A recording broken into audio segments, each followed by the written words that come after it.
El control de la natalidad. Discurso a los especialistas en obstetricia. 29 de octubre de 1951. Pío XII.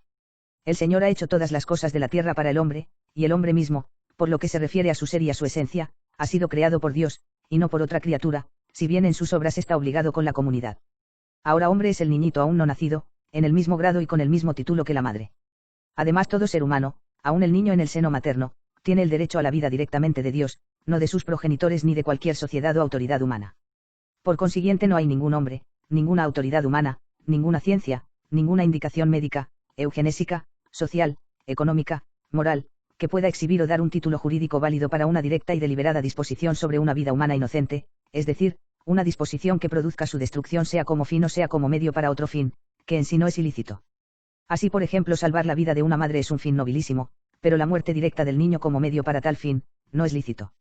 La destrucción directa de la llamada vida sin valor nata o no nata practicada desde hace algunos años en gran número, no se puede justificar de ningún modo pues cuando esta práctica comenzó, la Iglesia declaró formalmente como contrario al derecho natural divino positivo y por consiguiente ilícito, el matar, aún por orden de la autoridad pública a aquellos que, si bien inocentes a causa de taras físicas o psíquicas, no son de utilidad a la nación sino al contrario, llegan a ser un estorbo. La vida de un inocente es intangible y cualquier atentado directo o agresión contra esa vida es una violación de las leyes fundamentales sin las cuales una convivencia humana no es posible. Aun los dolores que, después del pecado original, la madre debe sufrir al dar a luz el niño, no hacen sino apretar los vínculos que los unen. Ella lo ama tanto más, cuanto mayor fue su sufrimiento. Esto lo ha expresado con conmovedora y profunda simplicidad aquel que ha formado los corazones de las madres: la mujer cuando pare, lo hace en dolor porque ha llegado su hora, pero cuando ha dado a luz al niño no recuerda la angustia, a causa del gozo por haber nacido un hombre en el mundo.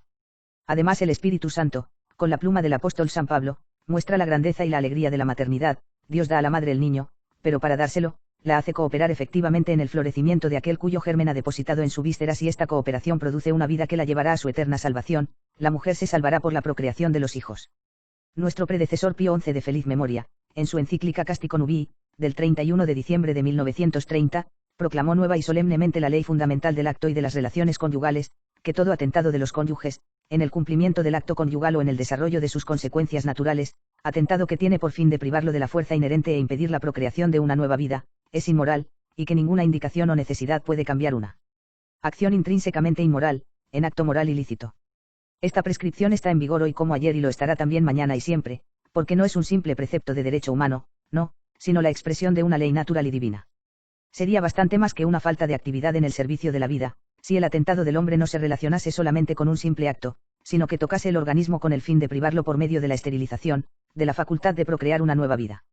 La esterilización directa, es decir, la que mira como medio o como fin a hacer imposible la procreación, es una grave violación de la ley moral y por consiguiente es ilícito.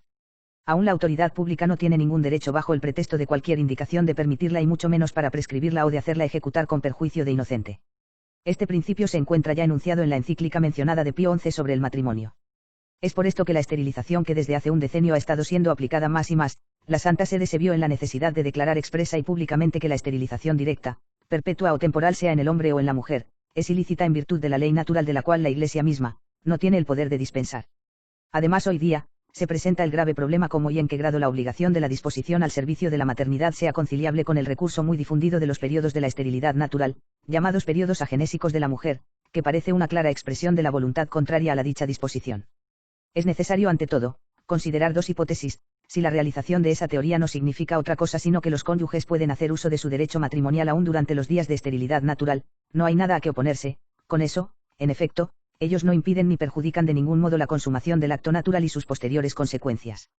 Exactamente en esto, la aplicación de la teoría de que hablábamos se distingue esencialmente del abuso también señalado, que consiste en la perversión del acto mismo. Si por el contrario se va más allá, permitiendo el acto conyugal exclusivamente en aquellos días, entonces la conducta de los esposos debe ser examinada más atentamente. Aquí de nuevo se presentan dos hipótesis. Si en la conclusión del matrimonio al menos uno de los cónyuges hubiese tenido la intención de restringir el derecho matrimonial a los periodos de esterilidad, y no solamente su uso de manera que en los otros días el otro cónyuge no tuviese siquiera el derecho de pedir el acto, esto implicaría un defecto esencial del contrato matrimonial que podría con esto invalidar el matrimonio mismo, porque el derecho derivado del contrato matrimonial es un derecho permanente, ininterrumpido y no intermitente de cada uno de los cónyuges. Si por el contrario la limitación del acto a los periodos de natural esterilidad, se refiere no al derecho mismo sino solo al uso del derecho, la validez del matrimonio queda fuera de discusión. Sin embargo, La rectitud moral de una tal conducta de los cónyuges se podría afirmar o negar, según que las intenciones de observar constantemente los periodos, esté basada o no sobre motivos morales suficientes y seguros. El solo hecho de que los cónyuges no ofendan la naturaleza del acto y estén prontos a aceptar y educar al hijo que no obstante sus precauciones viese la luz, no bastaría por sí solo a garantizar la rectitud de la intención y la moralidad de los motivos mismos. La razón está en que el matrimonio obliga a un estado de vida, el cual impone el cumplimiento de una obra positiva referente al estado mismo. En tal caso se puede aplicar el principio general que una prestación positiva no puede ser omitida sin graves motivos, independiente de la buena voluntad de aquellos que se hayan obligados, demostrando que aquella prestación es inoportuna y prueban que no se puede del solicitante, en este caso el género humano, justamente pretender. El contrato matrimonial, que confiere a los esposos los derechos de satisfacer las inclinaciones de la naturaleza, los constituye en un estado de vida, el estado matrimonial. Ahora bien, a los cónyuges que hacen uso del acto específico de su estado, la naturaleza y el Creador les impone la función de proveer para la conservación del género humano. Esta es la prestación característica, que da valor propio a su estado el bonum prolis.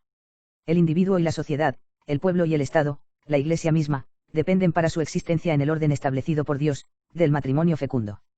Por consiguiente, abrazar el estado matrimonial, usar continuamente la facultad propia de él y solo lícita, y de otra parte, sustraerse siempre y deliberadamente sin un grave motivo a su deber primordial, sería pecar contra el sentido mismo de la vida conyugal. De esa prestación positiva, obligatoria, pueden eximir por mucho tiempo, aun por la duración del matrimonio, serios motivos, como aquellos que no son raros en la llamada indicación médica, eugenésica y social. De esto se deduce que la observación de los periodos infecundos, puede ser lícita bajo el aspecto moral y en las condiciones mencionadas es realmente tal. Pero si no hay, según un juicio ponderado, graves razones personales o derivadas de las circunstancias exteriores, la voluntad de evitar habitualmente la fecundidad de su unión y sin embargo continuar satisfaciendo plenamente su sensualidad, no puede derivarse sino de una falsa apreciación de la vida y de motivos extraños a las normas éticas. Ante casos bastante delicados en los cuales no se puede exigir correr el riesgo de la maternidad, la cual por consiguiente puede ser evitada, y en la cual por otra parte la observación de los periodos agenésicos o no da suficiente seguridad o verdaderamente debe ser descartada por otros motivos. Toda maniobra preventiva y todo atentado directo a la vida y al desarrollo del germen, está prohibido en conciencia y excluido, por consiguiente solamente hay un camino abierto, es decir, el de la abstinencia de cualquier realización completa de facultad natural. Pero se objetará que una tal abstinencia es imposible, y que tal heroísmo irrealizable. Estas objeciones las oiréis hoy, las leeréis por donde quiera aún por parte de aquellos que por deber y por competencia deberían estar en posición de juzgar diferentemente. Y se aduce como prueba el siguiente argumento: nadie está obligado a lo imposible y ningún legislador razonable pensaremos que quiera obligar con su ley a lo imposible, pero para los cónyuges la abstinencia de larga duración es imposible, por consiguiente no están obligados a la abstinencia, la ley divina no puede tener este sentido. De esta clase de premisas parcialmente verdaderas se deduce una consecuencia falsa. Para convencerse basta invertir los términos del argumento: Dios no obliga a lo imposible. Pero Dios obliga a los cónyuges a la abstinencia, si su unión no puede ser cumplida según las normas de la naturaleza. Por consiguiente, en estos casos la abstinencia es posible.